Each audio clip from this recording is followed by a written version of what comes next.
Amigos, bienvenidos a nuestra emisión de hoy, martes 10 de febrero. Mi nombre es María Fernanda Soledad y ya estamos listos para llevarles, como siempre, las noticias más destacadas del día. Y lo vamos a hacer de inmediato con una entrevista. Y es que para hablar de la situación de Juan Pablo Guanipa, quien ya habría sido excarcelado, pero puesto en condición de casa por cárcel en Maracaibo. Y vamos a conversar de esta situación con su hijo Ramón Guanipa, quien nos acompaña esta tarde para hablar de este tema. Bienvenido, Ramón, ¿cómo estás? Saludos, María Fernanda, muy buenas tardes. Gracias por conectarte con nosotros. Bueno, en principio saber cuáles son las condiciones en las que está tu papá.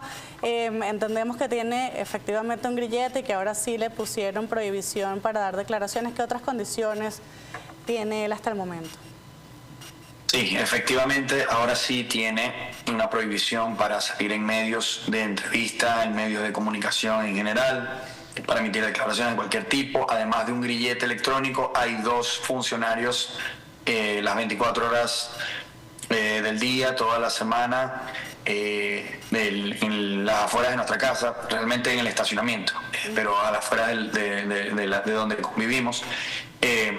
Y bueno, ahora quizás está en la casa, pero está con menos libertades que el domingo.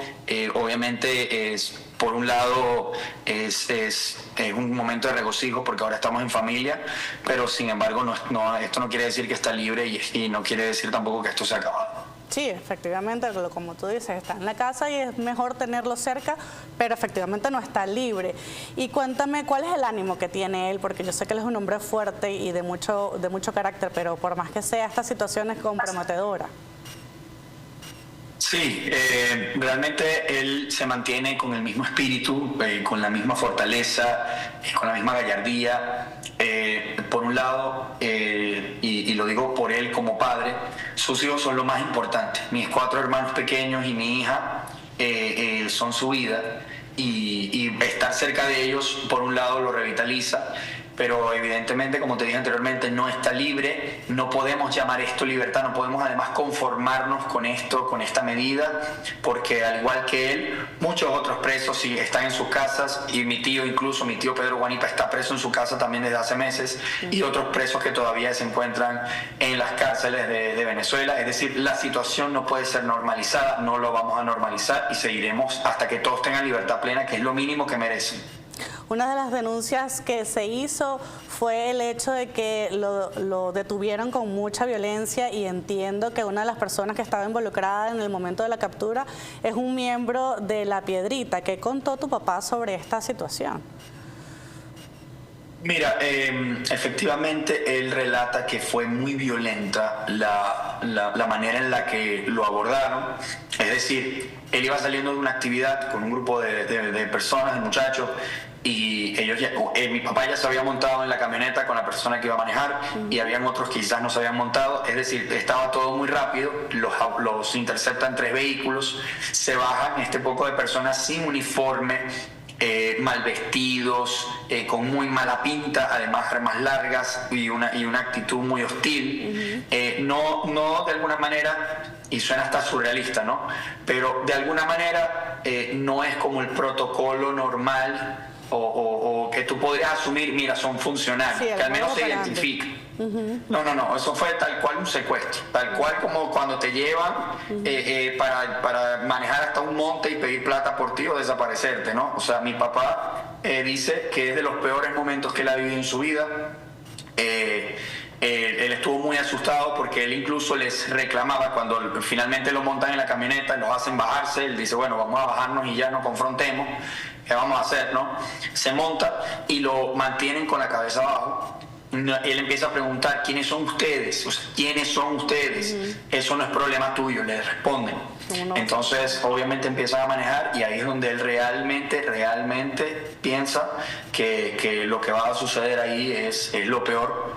Y bueno, finalmente llega a la sede de Mari Pérez, y es como un momento en el que, ok, estoy volviendo al mismo sitio en el que yo estaba anteriormente. Quiere decir que si es una captura, digamos, comandada por la policía, etcétera.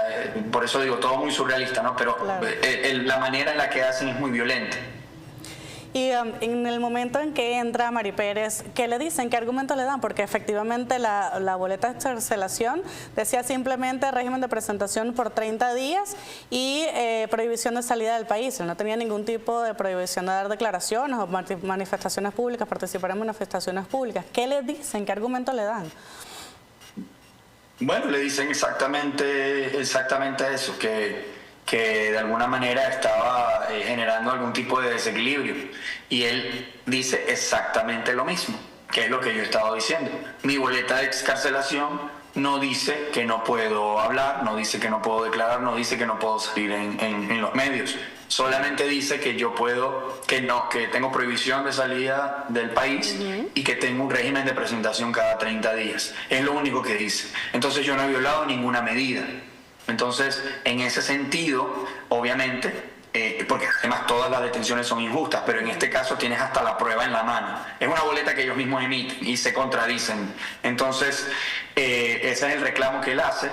Y obviamente la respuesta no es positiva, o sea, aquí no hay manera de mediar. A él simplemente lo quisieron volver a detener porque generó de alguna manera, según ellos, generó un ánimo que ellos no querían ver en la calle, el régimen, no querían ver ese ánimo en la calle.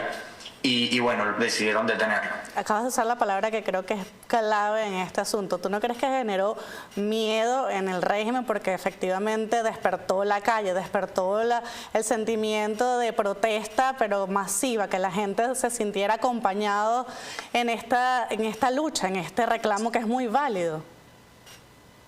Mira, es irónico porque por un lado totalmente válido lo que dices, ¿no? El derecho a la protesta es absolutamente legítimo, es decir, y es además soberano. No hay nada más soberano que ejercer tu propia libertad y decir que algo no te gusta. Pero además de eso, lo irónico es que mi papá no agarró un micrófono y llamó a la gente a salir a las calles a tumbar a nadie. ¿No? Es decir, él fue a literalmente acompañar a otros presos que estaban siendo excarcelados y a su vez a los familiares de las personas que están afuera de los recintos, de las mazmorras del régimen, que están apostados ahí desde hace semanas, pasándolas de Caín, esperando a sus familiares. Policías, militares, distintos dirigentes, es decir, esto no tenía ningún corte político ni siquiera. Él salió a solidarizarse con la gente. Exacto. Lo que le decía a la gente, era que el tema de la amnistía se supone que tenía que liberar a los presos políticos, entonces estaba tratando de darle esperanzas a la gente. Lo mismo que hizo Jorge Rodríguez, por ejemplo, y lo voy a decir con nombre y apellido. Jorge Rodríguez fue hace unos pocos días a Zona 7 y estuvo hablando con los familiares de presos políticos y diciendo que de martes a viernes todos iban a estar fuera. Eso fue lo que fue a hacer mi padre. Pero de alguna manera eso fue criminalizado porque era él. Entonces lo que dice, porque Jorge puede y yo no puedo. O sea, ¿cuál es el problema si lo que fue darle esperanza a la gente? Eso es lo que no les gusta al régimen. Que les demos esperanza. Que les den esperanza. Y justamente es una de las situaciones más incómodas que ellos están viviendo en el momento. ¿Tú crees que hay una división interna? Que efectivamente, porque quien declara la liberación de los presos políticos, quien habla de ley de amnistía son los hermanos Rodríguez y Diosdado Cabello, digamos el chavismo originario, Iris Varela, todos ellos hablan como con precaución sobre estas liberaciones. ¿No hay una división interna que está quedando evidenciada en estos casos? Bueno, es una manera de verlo. Yo lo veo como unas contradicciones que ellos mismos en la praxis denotan, porque el propio Jorge Rodríguez dice el tema de, por ejemplo, pasó el 8 de enero, van a empezar a salir todos estos presos políticos, estamos en este proceso de reconciliación. El discurso es el de la reconciliación, el discurso es el de vamos a liberar a los presos políticos, el discurso es de vamos a caminar todos, vamos a llevarnos bien. Así haya un sector que le guste y a otro que no le guste. Ese es el discurso que ellos dan. Entonces, al mismo tiempo, en el mismo contexto, estamos hablando de que 2 días antes de la sesión en la que hoy debió haberse aprobado en segunda discusión la amnistía, no pasó, pero en ese sentido, hoy debió pasar y se llevan a mi padre el mismo domingo que lo excarcelan. Es decir, 2 acciones totalmente contrarias al discurso. Por un lado amnistía y por el otro vuelvo a meter preso a Guanipa. Entonces ellos se contradicen y se viven contradiciendo. La boleta de excarcelación lo decía lo que mi padre no podía hacer. Mi padre no la incumplió, pero lo vieron como un incumplimiento. Es decir, ellos juegan con las narrativas. Ellos hacen lo que quieren y te imprimen un papel mal escrito con el nombre mal, y no importa porque al final ellos son los que mandan, porque seguimos en dictadura. Y eso hay que decirlo, seguimos en dictadura.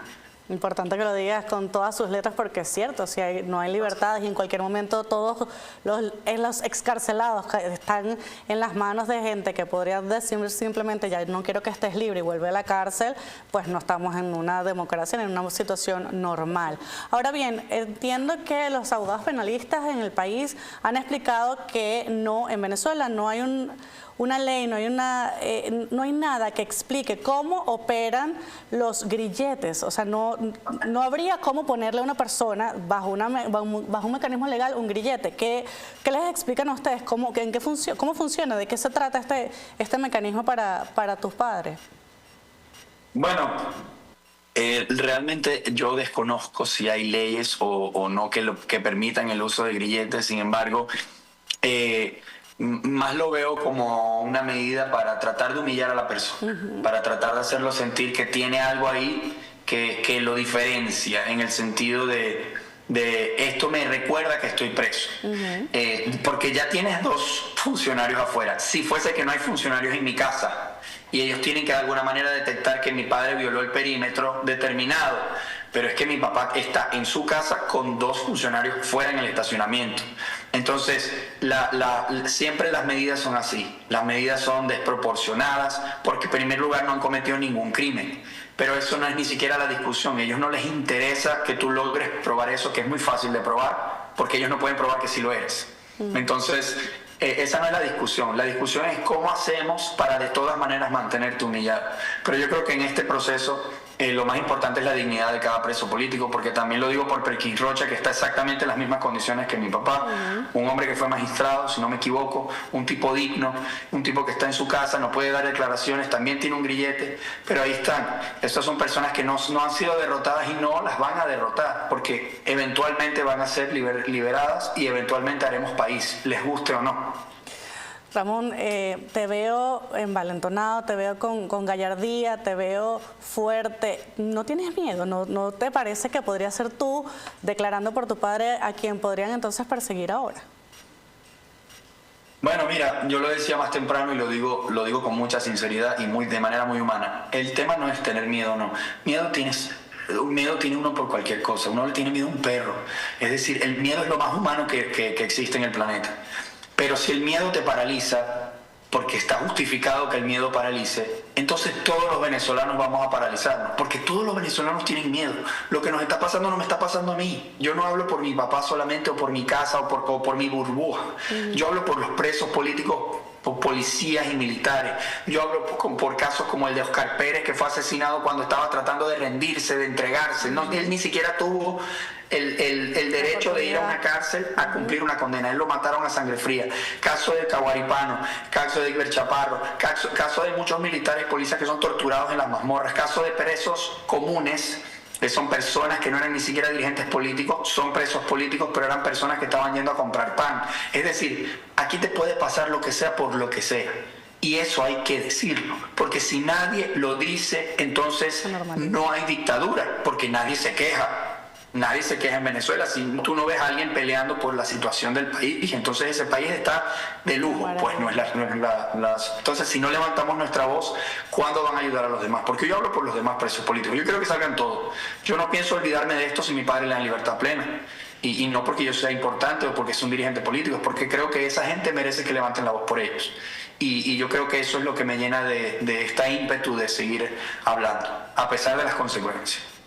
Ramón, te agradezco muchísimo el tiempo que te hayas contactado con nosotros para esta entrevista, pues precisamente para visibilizar la situación. Mándale por favor cariños a tu padre, que es un hombre súper respetable y es intachable, con una reputación intachable. Te agradezco mucho el contacto. Gracias, Andy. Un abrazo.